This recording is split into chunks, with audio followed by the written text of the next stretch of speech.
Hola, ¿cómo están? Hola, ¿cómo estás? Más o menos. Más o menos. Bienvenidos y bienvenidas a esta nueva clase. La clase anterior había quedado una actividad, o mejor dicho, varias actividades, pero quiero centrarme en la que ustedes tenían que desarrollar.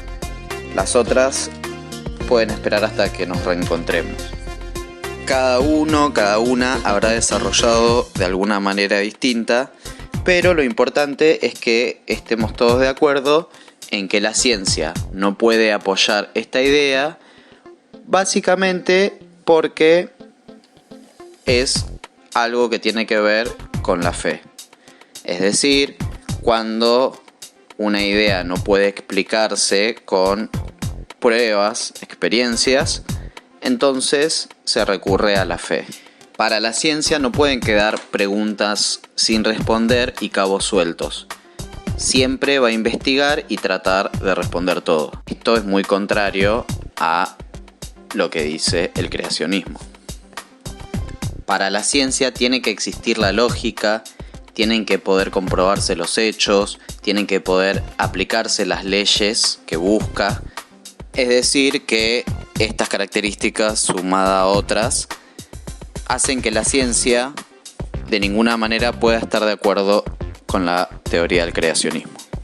Entonces, si hablamos de ciencia, hablamos de evolución y vamos a pasar al próximo tema que lógicamente está relacionado con esto. Como se darán cuenta, el tema que vamos a profundizar es el de evolución. Y cuando hablamos de evolución de los seres vivos, vamos a centrarnos en una palabra clave que es cambio. Esta palabra es muy contraria a lo que dice el creacionismo o fijismo.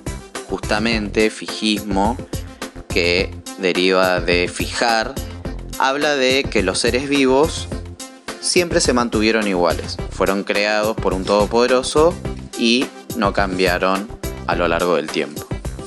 Para comenzar, voy a hablarles acerca de las pruebas de la evolución. Es decir, lo que corrobora que los seres vivos han cambiado a lo largo de millones de años. Y las diferentes áreas que se encargan de probar la evolución son las paleontológicas, anatómicas, embriológicas, bioquímicas y biogeográficas. Hoy vamos a comenzar por las paleontológicas y las anatómicas. Los paleontólogos se encargan de estudiar los fósiles. Estos son restos de seres vivos que han vivido hace millones de años y perduraron hasta la actualidad.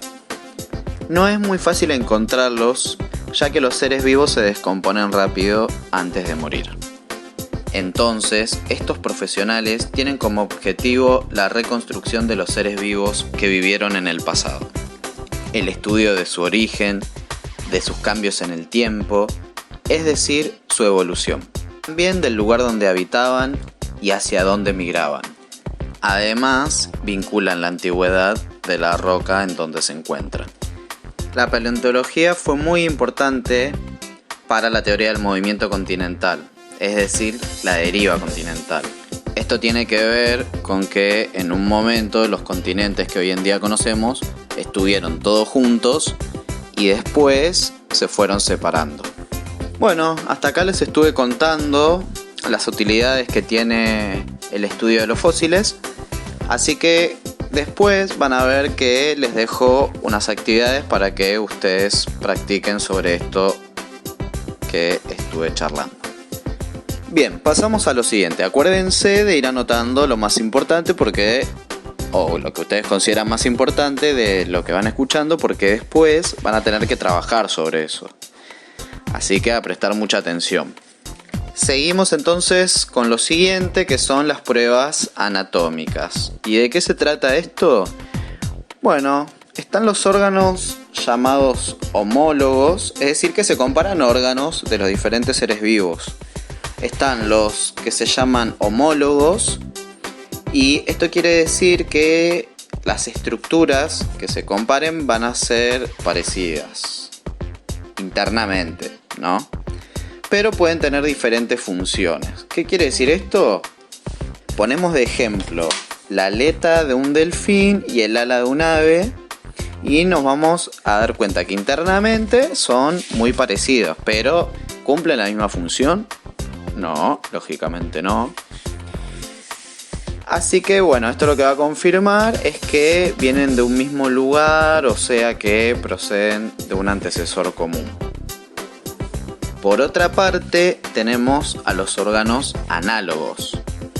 Acá la función y la forma pueden ser similares, pero cambia la estructura interna de los órganos. Y vamos a poner como ejemplo las alas de las mariposas y la de las aves. Si se fijan, cumplen las mismas funciones, es decir, que les sirven para volar a los dos seres vivos. Pero como ya dije antes, la estructura no es la misma. ¿Qué quiere decir esto? Que van por distintos caminos evolutivos. Bueno, me imagino que deben estar pensando qué es esto del antecesor común, de los distintos caminos evolutivos o el mismo camino evolutivo. Bueno, esto tiene que ver con que los seres vivos tienen un origen en común. Todos los seres vivos provienen del mismo lugar. Eso después lo vamos a trabajar, obviamente. Y después va derivando en distintos caminos. ¿Qué quiere decir esto? Por ejemplo, los peces en algún momento evolucionaron, pudieron salir del agua. Señor Flanders, ¿cómo hizo estos asombrosos peces? De hecho, Dios hizo unos peces parecidos a estos y naturalmente los seleccionamos para reproducirlos. ¿Quiere decir que la selección natural fue el origen de esta especie? Sí, es justirijillo lo que... ¡Oh! ¡Casi me atrapas! ¡Oh! Ni te ilusiones. Pudieron salir del agua. Estamos hablando de millones de años, ¿no? Pudieron salir del agua y por eso es que se dice que en el camino evolutivo están los peces, después van a estar los anfibios. Vieron que los anfibios viven un poco en el agua, como por ejemplo las ranas, ¿no? Que en un principio tienen una parte acuática cuando son renacuajos, las ranas, los sapos, y después viven en la tierra, como que en mitad y mitad.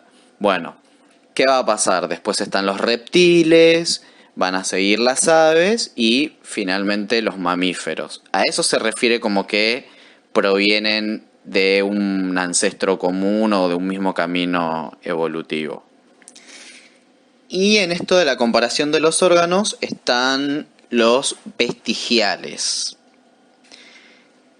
Esta comparación tiene que ver con partes que algunos siguen teniendo y otros no.